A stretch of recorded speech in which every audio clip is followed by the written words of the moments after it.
కాళేశ్వరం గురించి కొంతమంది మూర్ఖులు హైదరాబాద్లో ఉండి కళ్ళు ఉండి చూడలేని వారు, చెవులు ఉండి వినలేని వారు మాట్లాడుతున్నారని మాజీ మంత్రి ఎమ్మెల్యే హరీష్ రావు ఎద్దేవా చేశారు.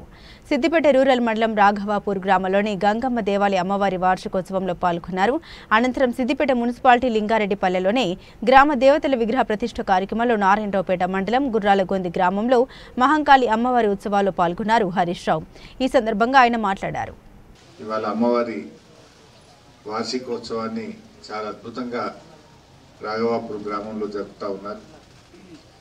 ఈరోజు కేసీఆర్ గారు ప్రభుత్వం వచ్చిన తర్వాత మత్స్యకారుల జీవితాల్లో కొత్త వెలుతురును తెచ్చింది కేసీఆర్ ప్రభుత్వం. దాదాపు 1000 కోట్ల రూపాయలు ఖర్చు పెట్టి అడిగిన వాళ్ళందరికీ లోనాలు, అడిగిన వాళ్ళందరికీ ఆటోలు, అదేవిధంగా కొంతమందికి 4 వీలర్స్, అట్లా పెద్ద ఎత్తున రాష్ట్రంలో మత్స్యకారులకు అందించారు. లూనాలు కావచ్చు, ఆటోలు కావచ్చు, 4 వీలర్స్ కావచ్చు. మిషన్ కాకతీయ కింద చెరువులు బాగా చేసి చెరువులను ప్రాజెక్టులతో అనుసంధానం చేసింది. కాలమైనా కాకపోయినా కాళేశ్వరం నీళ్లతో రాఘవాపూర్ పెద్ద చెరువు నింపుకున్నాం. ఇలా యాసంగి పంట అయిపోయినాక కూడా చెరువు నిండుకున్నది. యాసంగి పంట అయిపోతే ఏమైనా ఉంటాయి, అసలు చుక్క ఉండదు చెరువులో. ఒకప్పుడు ఇదే రాఘవాపూర్లో బతుకమ్మ పండుగ నాడు బతుకమ్మలు వేయాలంటే ట్యాంకర్ తోని బొంద తీసి నీళ్లు పోసి అలా బతుకమ్మలు వేసిన రాఘవాపూర్ పెద్ద చెరువు. కానీ ఇవాళ అదే రాఘవాపూర్ పెద్ద చెరువు ఎండాకాలంలో కూడా నిండు కుండలెక్క ఉన్నది. అంటే ఇది బీఆర్ఎస్ ప్రభుత్వం కేసీఆర్ చేసిన కృషి కాదు. కొంతమంది మూర్ఖులు హైదరాబాద్ లో మాట్లాడుతుంటారు. కళ్ళుండి చూడలేని వాళ్ళు, చెవులుండి వినలేని వాళ్ళు మాత్రమే అట్లా మాట్లాడతారు. ఆ ఉత్తమ్ కుమార్ రెడ్డి మరి జ్ఞానం ఉందా లేదా నాకైతే అర్థం కాదు. ఆయన మాట్లాడుతూ నేను ఎక్కడ సూర్యాపేటలో మాట్లాడింది ఏమంటాడు, కాళేశ్వరంతో 1 ఎకరం పారలేదట. మరి రాఘవాపూర్ పెద్ద చెరువు నిండింది ఎట్లా, పారింది ఎట్లా? ఇంకేమైనా బుర్ర ఉన్నదా లేదా? రంగనాయక సాగర్ కాళేశ్వరంలో భాగం కాదా? రంగనాయక సాగర్ నిండింది నిజం కాదా? రంగనాయక సాగర్ నీళ్లు రాఘవాపూర్ పెద్ద చెరువులకు వచ్చింది నిజం కాదా? మల్లన్న సాగర్ నీళ్లు వచ్చింది నిజం కాదా? మరి ఆ నీళ్లు రాకపోతే అది కాళేశ్వరం రేఖ ముందు వచ్చినాయా? మరి ఎప్పుడైనా వచ్చినాయా? మరి ఆ కాంగ్రెస్ వాడికి బుద్ధి ఉందా, జ్ఞానం ఉందా నాకైతే అర్థమైతలేదు. వాడు ఏమంటాడే, కాళేశ్వరం లేకుండానే మొత్తం పంట పండిందట. కాళేశ్వరం లేకపోతే గింత పంట రాఘవాపూర్లో వండునా? ఈ పంట వండేదేనా? ఈ నీళ్ళు వచ్చేదేనా? మరి వాడికి ఏం చెప్పాలి? వాడికి సోయి ఉందా, సోయి లేదా? అబద్ధం ఆడితేనే అతికెట్టని ఉండాలి. ఏమనుకుంటారు టీవీలో చూస్తే, అరే కాళేశ్వరంతోనే నీళ్లు వచ్చాయి, ఇంత మంచిగా పంట వండే బతకబట్టి మన వీళ్ళు అనుకుంటున్నారు.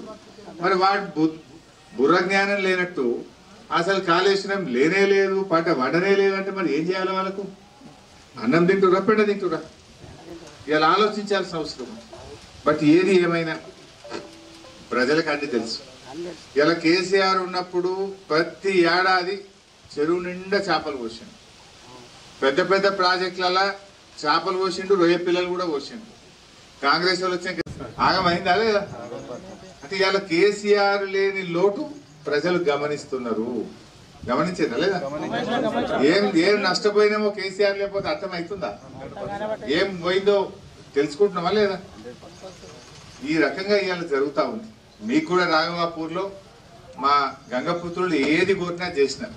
మంచి కమ్యూనిటీ హాల్ కానీ, మీ చెరువు కానీ, ఇవాళ ఈ గుడిలో మొత్తం సీసీ వేయమంటే సీసీ కానీ, కట్ట మీద అసలు ఎందుకంటే కట్ట మీదకి రావాలంటే అంత సర్కార్ తుమ్ముంటుండే. ఇప్పుడు బ్రహ్మాండమైన సీసీ రోడ్ పోసాం చెరువు కట్ట మీద. పోసాం లేదా?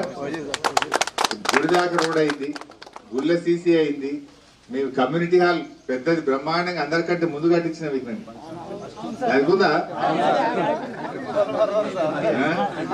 ఆశీర్వాదం ఉంటుంది, నీయే తప్పదు. మనం గంగమ్మ తల్లి ఆశీర్వాదం ఉండాలంటే సర్ది తిన్న రేవు తలవాలి.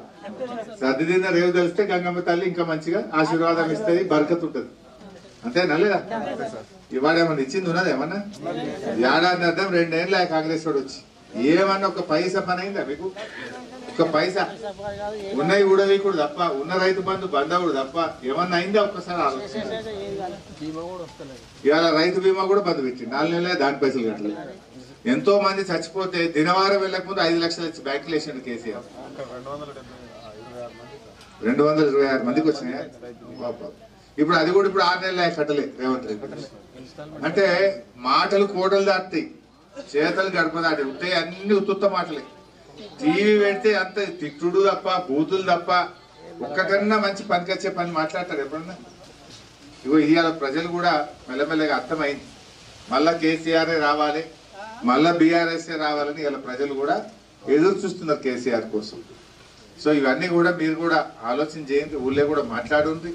ఎందుకంటే మనం మంచిగా చేసుకున్నాం. రాఘవాపూర్ అంటే నాకు కూడా ప్రత్యేకమైన శ్రద్ధ ఉండే. 4 దిక్కుల 4 రోడ్లు, మీరు ఎడిదిక్కు కడితే అడుగు ఊరు నుంచి రోడ్లు వేయించినాం, ఊళ్ళో డబుల్ రోడ్ చేసుకున్నాం, బ్రహ్మాండమైన స్కూల్ అంటే కట్టించినాం. ఏది కావాలన్నా మీకు ఎప్పుడు కాదనకుండా పెద్దలు శ్రీనివాసరావు గారు ఎప్పుడు నా వెంబడబడేది, ఖచ్చితంగా ఈ పని కావాలంటే వారంటే మాకు ఎంతో గౌరవం. వారి మాట ప్రకారం ఏది కోరినా ఈ ఊరిని